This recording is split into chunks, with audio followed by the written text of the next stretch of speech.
Hello and welcome to the Decibel Boost Podcast, the official music podcast of the website Surreal Resolution. I'm your host, Robert, the newest member of the Quadruple XL senior class. And with me, I have... Oasis always sucked and you all know it. And... Yeah, Ghosty Senpai noticed me. Oh yeah, we saw that. I tell you, man, Ghostly and their social media game is on point. You ever see that shit, like, after 9 p.m.? Stuff gets dank. I've noticed a lot. But yes, Ghosty, thank you for liking that, and I did, and of course I did enjoy your content. That's a lot. Well, I enjoy your shit a lot, but yeah. Thanks for the like. Please don't block me. Everything from the music to the memes. Seriously, it's like, it basically looks like the dank chat in our Discord, which you should totally go to, by the way. Share some dank memes about, I don't know, Shinzo Abe or something. Ain't nobody helping that declining birth rate. Ain't that right, Kermit? I can't do Kermit. No one can. Except for maybe that douchebag in Canada. You know the one. Anyway, episode 86. So, how's everything going with all y'all? Well, I've just sort of been trying to avoid the existentialist, dire, sour reality that is planet Earth for a while by just taking my mind off of things. I broke my Fortnite cherry, and it turns out I'm really bad at it. Surprise, surprise. Damn. Oh yeah, didn't you tell us about this last week? Did I? I don't know. It's been a long week. I've had to do way too much work than one person should do in 6 out of 7 days. Yeah. Damn. But all is not lost because I got a new old car last weekend. Hooray! Hooray! Yes, and after a tune-up, it'll be running like butter. Butter. Butter. Yes. Butter. You know, the stuff that you put on toast. Or you pair with guns. Sure, that too. That too. So, anything else, or is that basically it? That's basically it. I spent most of my week working, so I haven't had time to do much else. But I will be seeing Incredibles 2 tomorrow, which I hear is very good and very sick in some parts. Oh yeah, I heard about that. It's gotta be like Pokemon in the 90s all over again. Yep. Anyway, what about you, Mark? Well, let's see. Well, this weekend I finally finished writing a special project of mine, which I pretty much revealed on Twitter already. But yeah, y'all know what it is. If y'all follow me or not. So other than that, it rained a lot this weekend. Like, really a lot. And I had to do yard work there. I had to cut fucking kudzu out of our fence. That shit stings. And also that Dornson's, all that shit stings. Yeah, I have my uncle, but yeah, that's my uncle. And of course, my car engine light came on again. And I gotta get that checked. Turns out I need something fixed. Thankfully, it don't cost a lot. It costs like well, at least the part don't cost a lot. It costs like $27, like $16 to $30, which is like, it's not it ain't like majorly devastating, but at least it's not my car won't break down. It's like, I guess the money gonna fix it, but yeah, other than that, things went about alright. And as for me, well, at the very least, I paid off that traffic citation I got. So now I just have to find some time, probably this weekend, to do the good old traffic school. You know, take 4 hours out of my life and another $25. You know, on top of the $186 I had to pay on the ticket. But at least there's no points on my license, and it won't fuck over my insurance. So, hooray for me. And sadly, I did not get to go out to the movies, like, at all. But, okay, I was intentionally holding off because I knew the theaters would be packed as shit because of, The Incredibles 2. Hopefully next week is a bit better, like this upcoming weekend. Also, there's a Black Dahlia Murder Whitechapel concert happening, and, hype. Priorities. Clearly. And I've mostly just been, trying to squeeze in whatever time I can into Horizon Zero Dawn, which needs more robot dinosaurs. And yes, there are a lot of robot dinosaurs, but it needs more robot dinosaurs. I'm enjoying the game so far. And that's basically all I have to say on that. Not really much going on here. So, this is, of course, the part where we should probably move on to the meat of the episode. As always, we start with the new song discussions for this past week. And as always, there will be a playlist down in the description so you can follow along with us and, hear these songs and hear our takes on these songs and then get mad at us because we don't agree with some of them. Or we may, who knows. Anyway, let's start right at the top here with the most... What time is it? It is 8:02. Hang on, let me double check. Yeah, it's 8:02. Anyway, it's also time to talk about Death Grips again. Yes, this Friday, Year of the Snitch. Finally, it's almost here, or maybe it will be completely here even before then, because we only have one song to talk about here, but they apparently released another one this morning. Goddamn, give us time, Death Grips, to breathe. Okay. Yeah. But yeah, Year of the Snitch. Yeah, another one. But we only got this one. So Year of the Snitch coming out this Friday. We have the 1, 2, 3, 4. I think this is the fifth release song from the album Dilemma. And yes, this is the one that you've been dying to hear. The one that features narration from Andrew Adamson, the director of Shrek. It's the dank crossover you've all been hoping for. Because why the hell not? Although weirdly enough, for as much hype as there would be around this, his role is pretty minimal. He just kind of opens the song with some narration where he's just okay, Death Grips, they're recording new material. This is the name of the studio that they're recording in. They're facing a dilemma. It's literally just about 15 seconds, and then it goes into the rest of the song. Which, again, this is another one, I'm guessing the whole album, it's finally becoming clear. This is one of those weirdly ambient sort of Death Gripsy, kind of releases. The actual beat is very, synth heavy, but, actual clear synths, almost bordering on synth wave. The melodies are very clear. It's not, as glitchy as normal. And, the chorus... There are those guitar breaks in there, and there is parts where it kind of mashes together, but for the most part, it is kind of that weird, almost kind of synth poppy, vaguely new, basically if Death Grips produced for churches. Maybe. I that's as best a comparison as I got, because again, it's Death Grips. You're never really sure what kind of box you could put them in, if at all, or they're just gonna break out of it with MC Wright screaming at you. Although he's more subdued here with, all the super cryptic lyrics, which I didn't even write down because I can't piece together what the fuck he's talking about anyway. But it sounds cool as shit, though. Yeah, I'm gonna go along with that. Because, I get to decipher this shit. And I really like the instrumentation on here, especially with the, I think it's a guitar riff or something like that. They're going that's just something good as fuck, man. Especially like this, especially the last few seconds of the song where it beats out like that. It's gonna be good. Get the flannel ready. Get the flannel. But anyway, let's move on from that to the big release of next week. Of course, the newest Gorillaz album, The Now. And we've already talked about 2 or 3 songs from this, and now this makes, I believe, 4. Yeah, 4. And okay, it's 4 tracks. 4. This one, it's called Fireflies, and it's okay. So mostly, it's kind of sparse in a sense. There's these lighter ambient synths, but this very heavy, warbly bass synths, and the actual percussive beat is it's sparse, but there is still a rhythm there, and it's kind of an offbeat one. So it's 2 measures of 6/8 and then a measure of 4/4 with that kind of clap snare thing that almost kind of sounds more this sounds like it would be a blank Banshee track, for all you aesthetic vaporwave memers out there. And I'll give it that it's got really great building of all the lush synthetic melodies as the song progresses and gets really sort of overly dramatic, especially with Damon Albarn singing on it.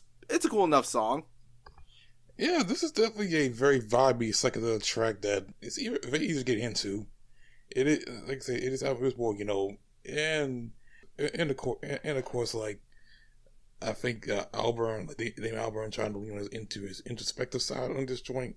Although I can't remember the lyrics what he said, but it does sound so very smooth and mellow. Smooth and mellow. Yellow. But yeah. Now let's move on from that to one of the most unlucky days of the year, Friday the 13th. At least I think this is a Friday, but yeah, that day in July, we're getting the newest album from Deafheaven, Ordinary Corrupt Human Love. And so we talked about the leadoff track. God, I don't even remember what the name of it is now. I just know, like, it was... Oh, Honeycomb, that's what it was. Honeycomb, that was the name of the song. And then we got the latest 12-minute offering here, a track called Canary Yellow, which... Hang on. Honeycomb, Canary Yellow. I think I'm sensing a motif here. And I don't think it's a promotion for cereal. Do they even still make Honeycomb cereal? Yes, they do, actually. Yeah, they do. Whatever happened to that weird furry nutsack that was the spokesperson for that? I have no idea. I don't know. Hey, it's better than Golden Crisp. Obviously. And also Honey Smack. Oh, definitely that. But we have to actually get back to the song here. And, it opens up very crisp, clean, and sunshiny. In all the super clean guitar chords with that nice steady drum beat. It sounds very cool, crisp, summery in a sense. And then, once you get around to 2 minutes, that's when you get like that black metal tremolo that basically is the, okay, clench your anus, here it comes. And then, that's when you get the, big, loud, black metal-y segments, with a lot of the vocal screeching and everything, amidst, like, all the cheery guitar work. And, once you get to the halfway point, then it just goes full black metal with all the, the double bass hitting and all the screechy tremolo guitars just tremoloing even more. And then, back at about 8 minutes, things sort of calm down for a bit. You get kind of like what sounds like menacing lounge, like a black metal Mac DeMarco, I guess. And, at the very last 2 minutes, there's that big attempt at, like, almost a triumphant, summary sort of post-rock track, especially with, like, those underlying clean, moany vocals of on and on and on, or something like that. And, again, I always keep saying this, but, like, parts of this song work okay on their own, but with the exception of like bands like Sandhet or Alcest, when Deafheaven tries to sew these styles ass to mouth, it doesn't really do them any favors. It's just, it's there, I guess, and all the fucking nerds in like the Stereo Gum forums are gonna keep arguing about it, and I'm just gonna be like, you're all stupid. But there's a band called Alcest. I guess we have a different... Yeah, Alcest. Oh. Okay. I guess we have a difference of opinion then, because I thought this was pretty good, actually. It sounds more like a prog-length noise rock emo combo, and I can kind of dig it. There's just something about it that just sort of, clicks with me in my head. And it's certainly given me more to work with than that last Deafheaven song we heard, because I don't remember it either. Well, you pretty much know what they say. Like, the only time I would accept prog noise rock is if it's the Armed and nothing else. By the way, did y'all read that Noisy piece about them? Holy shit, those guys are weird. But that's why we love them. And now, let's move on from that to Chelsea Grin, the musical equivalent of Family Guy, in that I technically know they're still a thing, but every now and then I always find myself remembering, wait, they're still around? Why? Although in this case, the answer isn't because Seth MacFarlane needs money. But yeah, these guys, also on July 13th, are coming out with a new album, Eternal Nightmare, following a switch in membership. I think they had to switch out new vocalist. I'm trying to remember, but then again, who really cares at this point? But yeah, Eternal Nightmare, we have the first single from that, or a single from it, I don't remember if there was a second one before this, called See You Soon, and oh boy, as soon as I saw the Rise Records, little watermark on the video, it all came, flooding back, opening with those giant chugging slams and harmonics and the muddy chugs, the verses with, like, the sort of spoken word but gritty, like, vocal build-up with those, very obviously overproduced drum to hell fucking drum tracks. In fact, wouldn't be surprised if it was literally just like a machine. That's how processed it sounds. I mean, the fills sound cool, but, like, come on, get an actual person on that. And it just kind of assaults you like that, just kind of over and over, with maybe some occasional choppiness that makes the rhythm sound like it's vaguely unique, but it's mostly a lot of chugs and blaz. And also, for some reason, the harmonics in the guitar sound like they were literally sampled from Metalocalypse. Like, it sounds like that same exact vocal sensor effect thing. Is that just me? I hope that's not just me. Well, if anything, this is the best Suicide Silence song I've heard in years. that is true. I'll give props for that. Yeah. But I am not feeling those triggered drums or those quantized guitars. Ugh. Yeah, this is, in case you can't tell what Glenn Fricker's nightmares look like, it's this. Yeah. But, for the scene kids who think it's still 2011, you have that to look forward to. But anyway, that's the first half here, and now let's start off the second half of these tracks here, and we must bid farewell. For you see, after over a year and upwards of 60 plus tracks, this past rendition of the Adult Swim singles program is now at a close. And despite the fact that a handful of artists I think were missing, although I will say, thank God we didn't get that Migos track. Dodged the bullet there. But yes, we came a long way, starting with, Zaytoven, veering through the passive stuff like, Anna Meredith and Ghost Main, your Code Oranges, your Zealand Ardors, Super Unisons, Fat Man Scoop, whatever the heck. But what better way to close out than with our good old friend, Mr. Flying Lotus, with a track called Heroes Part 5. I'm trying to remember parts 1 through 4. Those exist, right? I don't know. I mean, but yeah, I wouldn't be surprised if he just called it Part 5 for the lulz. I guess. But anyway, about this song, well, you heard Flying Lotus before. He makes good shit, so I ain't got much to say, but yeah, this is definitely pure Flying Lotus. Like, if you know his, it's very steady, it's very stirring, yeah, melodic production, yeah, kind of like, when I does it with, I think some dollar from, I don't know where that from, but it's like, it's like from either a TV show, anime, I don't know, it sounds like something you hear from anime, but, okay, like, this what Flying Lotus does best. That's just all I gotta say. This is a good way to end a year-long singles program on, and you ended well. Yep, the ambient, glitchy vibes with those kind of chopped and screwed hip-hop drums, the spacey bleeps and blips, the soaring angelic choir vocals, whatever that little bass noodling thing was at the end.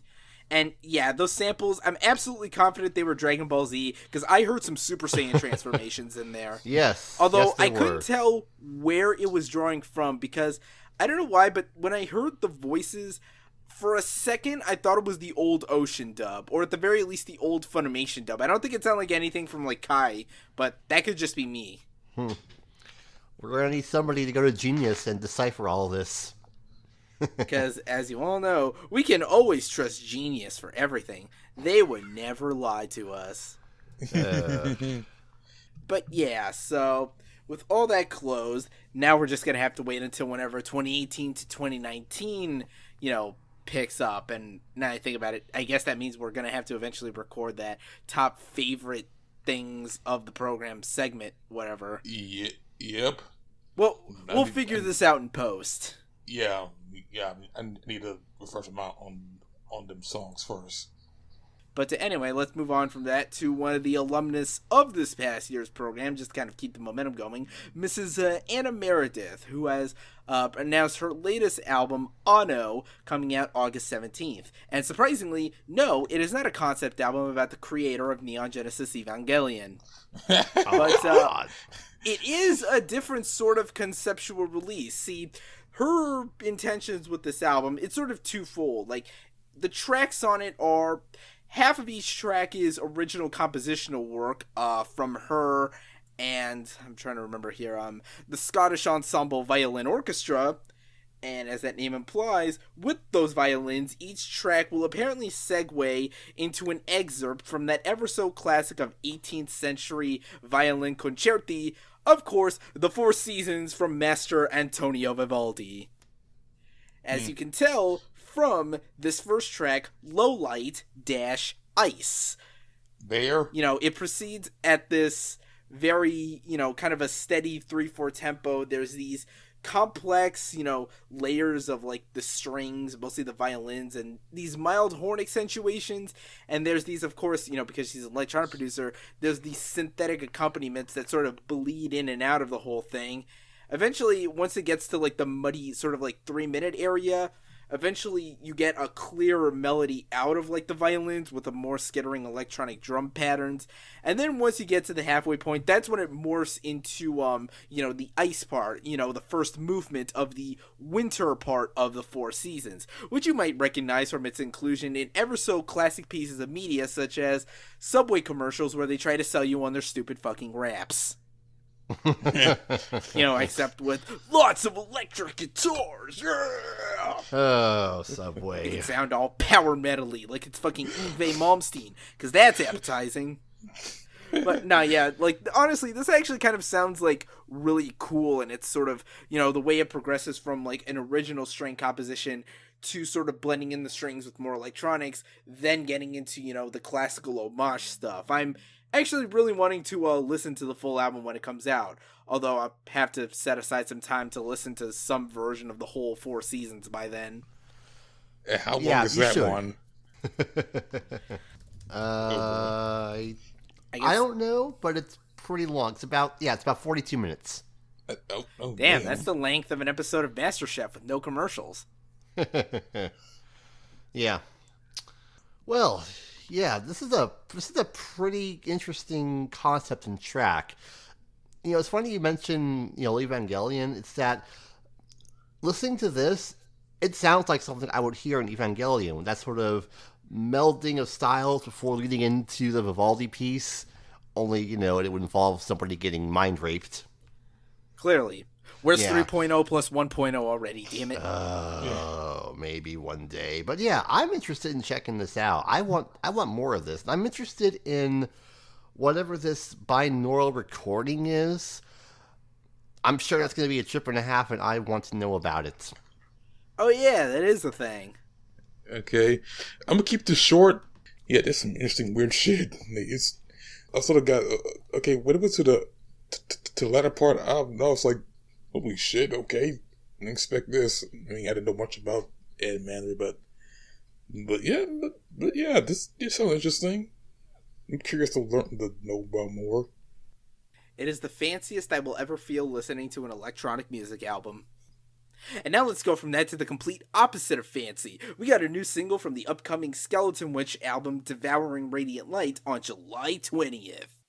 Yes, kicking off, going off from the 8-minute black metal epic Fen of Shadows, which actually did sound pretty epic, all things considered, and not complete and total bullshit. We now have When Paradise Fades, which, I'm trying to remember, because when I heard that main verse riff in the song, I could have sworn they actually played it at, when I saw them open for Obituary, because it sounded very familiar. Like, this one, okay, there's definitely some black metaler parts somewhere towards the middle, but the production being crisp and clear, so it's not ass. But the actual verses is more more of a thrashier style, like more of a thrash influence that you would expect from like older Skeletonwitch stuff, especially with like those the guitars have a nice crunch to them, and especially those little like they're chugging away in the verses, and you get like those little sort of hammer on pull off little noodle bits, stuff like that.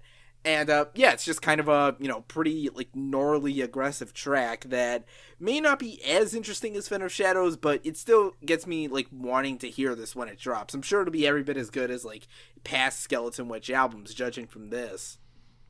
Yeah. Short, sweet, and pretty dang thrashy. I can dig it. Well done, lads. Now maybe we can get Metal Swim 2 and get another exclusive Skeletonwitch track. The good old days of 2010. But anyway, let's move on from that to the last song this week. Okay, so sometime this past month we were supposed to get a new Nicki Minaj album, but for reasons that I didn't bother looking up beforehand, apparently she had to delay her latest studio album, Queen, to August 10th. But, obviously in the meantime, that gives her time to build up more with, hype and singles. In this case, a new track, another collaboration with Ariana Grande. Apparently this one, they ditched Jessie J, and it's not the loud, obnoxious kind of song, called Bad. Don't start with me, Mark.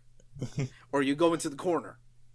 But, yeah, Queen, this one, I don't know, like, okay, we all know there's the two sides of Nicki, the annoying rapper and the bland pop act. This one kind of seems like it's, somewhere in the middle, obviously because the production is very ballady, because, it has to accompany Ariana Large and her, she mostly handles the chorus on this thing. But, you have that, but in the verses, there is more of, like, rap bars without much melody, and, it's the usual, she's trying to get with some guy, She's talking about, like, even having, like, once they actually get in bed, she's got Carter 3 on repeat. And, Nicki, with all due respect, while I might agree that the instrumental for Ah Millie actually does bang quite hard, I'm not sure I would want to, make the beast with two backs with that dude's nasally voice in the background. Like, I really don't need to think about the human iguana while doing the nasty. Also, there's a line in there about strawberry lingerie, which, curses, she knows my one weakness. Seriously, strawberries are my favorite fruit. They're awesome. Wait, where the hell was I going with this? Oh yeah, the song. I don't know, it's whatever. Again, like, if you don't have any strong feelings towards Nicki at this point in time, then this song ain't changing your mind. Yeah, this song is a bit man for me. I like Ariana's vocals on there. She's a good singer, because she just kind of cool, like does that cooing well on on her thing. But yeah, this is pretty much like a typical lovey type of song. And now you mention it, and now you mentioned the whole we get the bag up with the car there or fucking nah, that ain't good love making music, because I don't think you want to. Because I think you want to hear. We say F you when you come. But yeah, that's basically all for that. We're done with the songs, and we're going to take a little break. And when we come back, we have two news topics, but they might take up a bit of time. So, buckle in, kids, and get yourself a drink while the music's playing.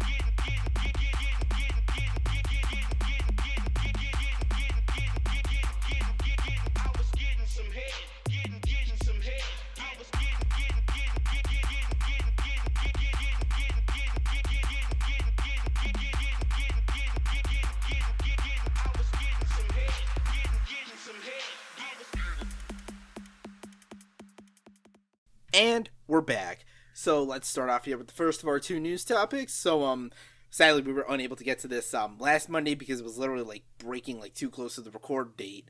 But yeah, June 11th, not only the day that International House of Burger King Foot Lettuce unveiled what their name change actually meant, but also the Metal Hammer Golden God Awards took place at the Indigo 2 in London, England. Of course, hosted by Jamie Josta and featuring live performances from Baroness, Meshuggah, Myrkur, Carpenter Brute, and no one else. What the hell do you mean Parkway Drive? No, get that shit away from me. But, of course, with all that out of the way, and since they didn't live stream this shit, thank God, we wouldn't have to sit through like 3.5 hours of Chris Jericho. But yeah, let's actually run down this this freaking awards list here. So I'm starting off at the top. Best New Band. The nominees are... Oh, come on. What's this scrolling thing? Come on. Cooperate with me, webpage. Okay, here we go. Okay, so for Best New Band, the nominees are Love Bites, Conjurer, Sleep Token, Loathe, and Visigoth. The winner was Love Bites. So I guess I'm going to have to keep that name in mind and, look them up later at some point. Now for Best Underground Band, the nominees were Chelsea Wolfe, Wolves in the Throne Room, Heilung, Tribulation, and Amenra. The winner, Wolves in the Throne Room. I mean, okay, sure. I mean, if it was for dark ambient, that'd be fine, but no, it has to be for, the black metal albums. You want to cover Best British Band and Best Live Band? Sure. So for Best British Band, we had the following. Ailstorm. That's Ailstorm, not Hailstorm. Right. Fucking Danny Warsnop and his band of Misfits Nasking Alexandria. Cradle of Filth, Judas Priest, and Rollo Tomasi. And that winner went to Judas Priest. Things you can set your watch to. Hear, hear. Now we go to Best Live Band. I'll just say up front, these nominees aren't that encouraging. So we have Cannibal Corpse, Converge, Lacuna Coil, Sabaton, and Solstafir. This one went to Lacuna Coil. Okay, so I can't comment on this because Cannibal Corpse is the only one of these bands I've seen live. So, I don't know. Have you seen any live Lacuna Coil stuff? Like, even, I'm guessing recordings of live shows that maybe you can fill me in on? Or are we all just completely blind here? I can't speak recent Lacuna Coil concerts. All I know about them is their one performance from Wacken in 2007, and that was a pretty damn good show. But that was 10 years ago, so that's probably out of date, unless it's in date or whatever. But, I think I remember saying when the nominee list came out that I thought Converge was going to take it because they were coming off the back of having released a really damn good live album, Jane Live, which, again, if you people haven't heard that, listen to it. And then also listen to the original Jane Doe, because those are fucking excellent. But, anyway, yeah. Next category, Best International Band. The nominees were Trivium, Stone Sour, Marilyn Manson, Arch Enemy, and no one else. I see you trying to creep in there, Parkway Drive, but you don't belong there. You suck, so what's the point? You go back down under to Australia where you have your Kiwis and, I don't know, Peter Jackson tax evasion or whatever. No, that's Yoshi. Oh, yeah, that is Yoshi. Sorry about that. But, yeah, the winner here is Arch Enemy. Which, I don't know, it's been a while since I've engaged with Arch Enemy, so I'll just take their word for it. I just don't feel strongly about the other nominees. Anyway, want to do Best Independent Label, Alex? Sure. For this one, we have the following. Holy Roar, Indie Recordings, Southern Lord, Sumerian, and UNFD. I have no idea what that means. This one went to Sumerian. Oh, hey, the one label that the mainstream's actually heard of. What a surprise. And then we got Best Event, which, the nominees are Chicago Open Air, Wacken, speaking of, or Wacken, Tech Fest, Bloodstock, and, which will surprise no one, the winner was Download. I wonder why. Maybe because it happened that very same weekend. Very fresh in the minds of the voters. So, moving on from that to the Code Orange Award for Breakthrough Act of 2017. The nominees were, it doesn't matter because Code Orange won. You knew this already. But, I mean, to be fair, they were going up against Marmozets, Carpenter Brute, Employed to Serve, and it should have been Power Trip! Yes, it should have. And then from there, there's a bunch of awards where they don't actually list the nominees because I think these were all, at least according to the piece here, fan submissions and fan votes. Yeah. So, best album went to Meredith's Meredith. Not a bad choice. I quite enjoyed that myself. Defender of the Faith. Oh, fuck you, Parkway Drive. Eat my fucking... What faith are you defending here? Fucking bullshit. The trifecta. Third time's the charm, I guess, but seriously, there's nothing charming about Parkway Drive. It's the comedic rule of 3. The Riff Lord Award goes to Wes Borland of Limp Bizkit. As we all know, the only man who's worth a damn and should probably not attach himself to such a project like that. Yeah. In fact, I have a metaphor I can make here, but I'm not going to say it because we have connections to keep. But anyway, for the award for Global Metal goes to K.O.Tion. I have no idea what that means. The Inspiration Award goes to Meshuggah. The Icon Award goes to Maynard James Keenan for the iconic act of keeping us waiting 13 years on a new album. Kingdom Hearts 3 got delayed to 2019, so why not this? Oh. The Spirit of Hammer Award goes to Jessica Pimentel of Alekine's Gun, and of course most of you recognize her as one of the, I think, Hispanic actresses on Orange is the New Black. It's been a while since I've watched that show. Yes. And of course, same here. And of course the Golden God Award goes to Ozzy Osbourne. Shock of all shocks. Mm-hmm. So yeah, at least we were able to get through this without having to sit through like 30 minutes of shtick from, mediocre professional wrestling rock musicians. I'm sure we will later this year. I would doubt they wouldn't do another one because it was just a super, super, super great show they did last year. Everything was super de-duper, including all the weird censorship that had to be done because apparently they wanted to broadcast this on a television network. Even though the odds were good, this was probably getting broadcasted on one of those, premium, pay event things. So yeah. You can just say fucking shit all you want. Yeah, because there's certainly no family-friendly outlets that would ever stream it, like the official WWE Facebook page. Oh, wait, that did happen.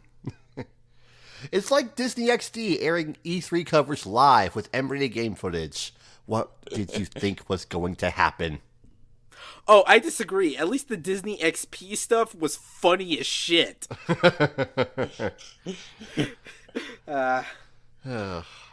But, anyway, let's move on from that to the other topic, here. One that we wanted to get to, I think last week. I don't know if it came out the same day as the Golden God stuff or maybe the day after. But, we're talking about it now, so that's really all that matters. So, yes, after the announcement of the votes for the 10th spot, all the waiting they made us do, XXL Magazine has now officially unveiled their 2018 freshman class. Apparently This year is shortened down to 9 because, spoiler, our boy IDK did not get the 10th spot. Instead, that went to Lil Skies, who... I want to point out something here. Okay, so the article in XXL Magazine says... the 10th spot winner was Waynesboro, PA's Lil Skies, who unfortunately refused to attend the shoot after originally accepting the offer. But if you look up elsewhere, the actual specifics of it said that he accused this whole thing of being fake and staged, and that's why he refused. And apparently they actually did have a runner-up in place, Rich the Kid, but he also could not make the photo shoots. Yep. And that's basically about it. Like, they stopped there. They couldn't keep going down the list, mind you. Who knows? Maybe the 10th would have been Smokey Margella or Rico Nasty or whatever. Or even Rich Brian, which I'm really surprised he didn't get the 10th spot, or that they didn't have a spot already saved for him. I don't get this whole voting thing at all. I figured they would get someone like him. I mean, he seemed to be on the come and popping. It's not. I will say this in relief. They didn't choose Bad Baby, whatever the fuck her name is. At least one silver lining. Thank God for that. And before we actually list off the nominees, I just want to point out, I've been looking at this fucking magazine cover, and I'm like, wow, there's a lot of Echo Fighters they didn't announce for Super Smash Bros. Ultimate. Seriously, all these guys have the same fucking dread style. It's like, what, do they all have the same barber? Where are they getting this shit? What even is this style called? Like the fucking mangled weekend cornrows, except it looks like it's actually naturally growing out of their hair. Or maybe What Rap has embraced this? Or maybe Rap has embraced anime hair. Seriously, this really looks like, the Volume 1 cover if Shonen Jump ever did a fucking battle rap manga series. Which, now that I say that out loud, they should totally do a battle rap manga series. Yes, they should. Maybe you can have it replace We Never Learn, because, it's not like that's taking up useful space. But, let's actually run down the list proper, and I'm going to start things off here because these first three are from my neck of the woods. So, first off, from Fort Lauderdale, Ski Mask the Slump God. The same man famous for songs like Do I Have the Sauce, in which he raps that he beats up that pussy like Ryu in Street Fighter, throwing an uppercut. Hadouken. Okay. That's actually a thing he says in a song. Yeah, Congratulations, we have a lyric cringier than that Kanye West line. Yeah, and also, we did have a mixtape out, I think, a few weeks ago, Beware the Book of Eli. Oh, yeah. That was the thing. Yep. And then we got another one from Miami, Lil Pump. Mr. Gucci Gang and Iskid, which, I actually heard that song for the first time, and I'm not going to lie, I saw that phrase floating around the internet. I honestly thought it was slang for spaghetti. I didn't know it was a very heavy slur of, let's get it. My brain just refuses to subtract that many letters to get that slang. Oh, so that's what that then, meant. Of course... That's confusing as you even know, as so versa. Yeah. Slang is weird. That's the point here. Thank God for Urban Dictionary. But then we got the other one from Miami, Smoke Perp with 2 B's, famous for songs like Audi, where he says, whipping Jeff Hardy in the kitchen. I think that's from one of his songs. One of these guys did. I heard a song from one of these guys that had a lyric about whipping Jeff Hardy in the kitchen, which I guess is apparently supposed to be slang for cooking up cocaine. Because I guess Jeff Hardy is a... Alex, you're the wrestling guy here. Is Jeff Hardy a crackhead? No, it wouldn't be cocaine. It would be possibly meth. So Jeff Hardy is a meth head? No. He didn't do it. He sold it. Oh, okay, then fair enough. That makes more sense. That makes more sense when you gotta sing that shit to survive the streets. Yeah. Anyway, Mark, you want to talk about the next few? Yes. The next one we got here is JID, if he JID or JID. Who he is? He raps a song from Atlanta. He signed to J. Cole's Dreamville Records, which, okay. Oh, yeah, that's why J. Cole does have a record label full of niggas that he never features. Yep. I don't know. Okay, I heard a few things about him. I heard he's a decent rapper. And looking info about him, looking info about the guy. He named his biggest influence being Slider Family Stone, D'Angelo, Wu-Tang Clan, Lil Dragon, and Boom Bap, New York hip hop bass being who's like, okay. I mean, I might give you a listen. Yeah. Hope you be better than your founder, or at least more interesting than your founder. Well, I mean, I heard what sounded like one of his bigger songs, Never. That was one which I kind of liked. I mean, it takes some getting used to his more nasally voice. Like, picture Kendrick on Helium, or like the voice of Kendrick's conscience allowed to rap on a full song. But, I mean, it sounded cool enough, I suppose. It had some decent flows to it. Anyway, moving on. All right, the next one we got all the way from London, and the lone female rapper on the list, Stefflon Don, which, okay, I didn't know that was I didn't know it was a girl before I looked it up. You might recognize it from such hit singles as Hurtin' Me, featuring French Montana. Oh yeah. And yeah, so about like the female rap thing, I think it's kind of interesting because I heard that song. She kind of goes for like a more sort of midway between rap and sort of pop R&B thing. Like I think she sort of occupies similar territory to Kamea in a sense. Yeah, that's what I keep But hearing that's from just her me judging is- off one song here. That's when you hear her like she does tend to be on some pop shit, and looking at what she's featured on, she's featured on people stuff like on people stuff like Jeremiah, Louis Fonzi, and how and Halsey on a song featuring her and Big Sean. Oh damn. Oh. Okay. But yeah, I mean, good for her, I guess.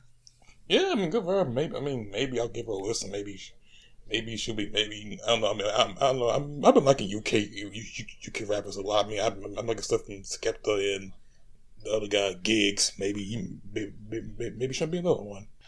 Oh yeah, I think she did a collab track with Skepta. Now that I remember from looking at her like Wikipedia credits. Oh yeah. I'd have to double check that. Anyway, our next person we got here is Black Boy JB. You remember from Memphis. You may know him from that one single he did, "Look Alive," but then again, you know that because it features Drake. Yeah, and he basically takes up like 70% of the song anyway. So yeah, So it might as well be Drake featuring Black Boy JB. pretty much. And I know you got like a slew of mixtapes, and of course, a little bit of singles. There's two other ones that feature 21 Savage and Little Pump. Mm.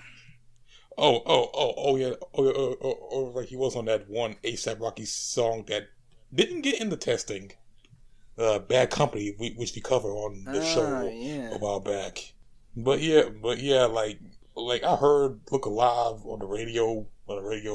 Yeah, once you times I introduced on the radio, and this song just fades in and out. Indeed, it does. Yep. And now, next person, someone's from my neck of the woods, Birmingham, Alabama. We have young boss nigga Ymir, or YBN the Mir. Y'all know for a single, Rubbing Off the Paint, which I made her a little bit of. And most surprisingly, I keep forgetting, I think it's interesting to me he's another rapper from Alabama. That's not Yellow Wolf, or that other rapper that people forgot about that exists 10 years ago. Y'all know the one I'm talking about. And who is he? We don't remember, and that's the point. Yeah, pretty much. But yeah, this little, this freaking, like, he looks younger than Ray Shremmer did when they first broke out. I don't even know how that's possible. Like, this guy really is young. Like, he's the purest embodiment of that term. Also, he pisses me off. Not because of anything that he did on the song, but because the actual single artwork for Rubbing Off the Paint looks like Tekashi 6ix9ine barfing all over a Rick and Morty drawing. Literally. And look, I get the song itself has a passing reference to Rick and Morty, but like, come on, dude. I see it now. It's it's like a gangsta black Rick, only more fucked up.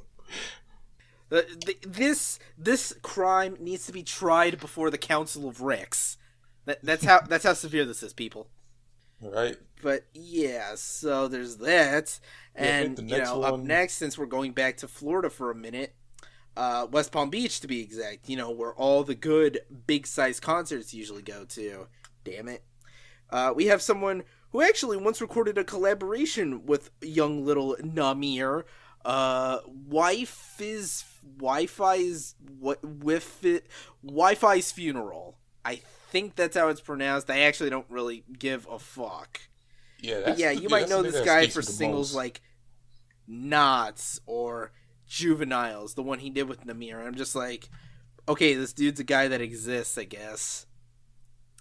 And then, last but not least here, from Canton, Ohio, we have freaking, Lil Pump's Echo Fighter, in Smash terms, Mr. Trippie Redd, who you might know for singles like Dark Knight Dummo, featuring Travis Scott.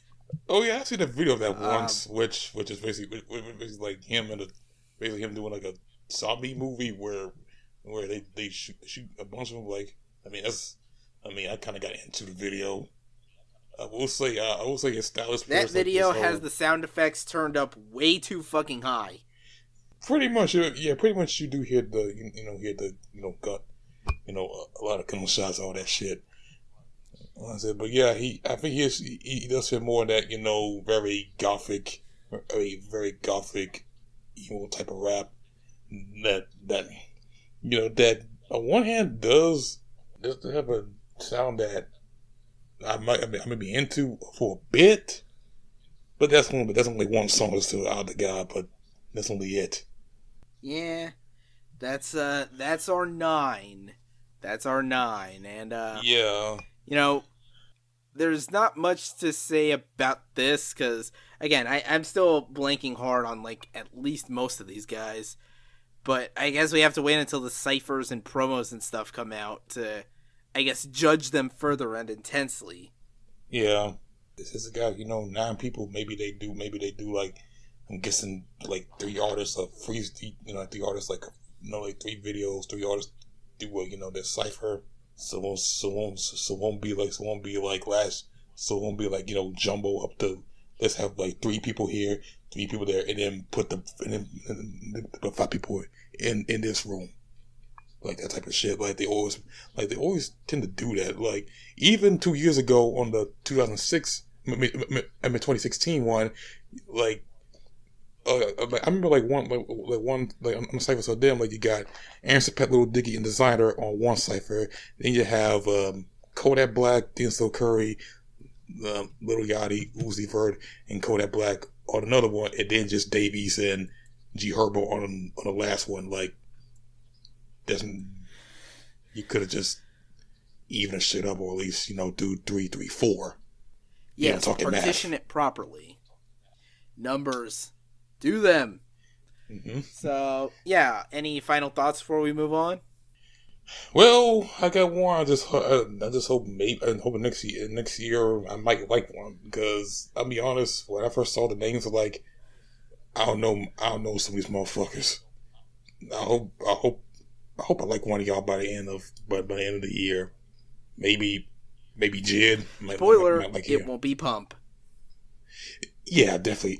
It won't be Pump. So, yeah, that's basically about it for the news. So, let's wrap this up with the new album releases for June 22nd, 2018. Starting at the top, apparently there's a new album from Panic! At the Disco. Yeah, called Pray for the Wicked. We didn't get a Weezer album, so I guess this is Karmic Retribution.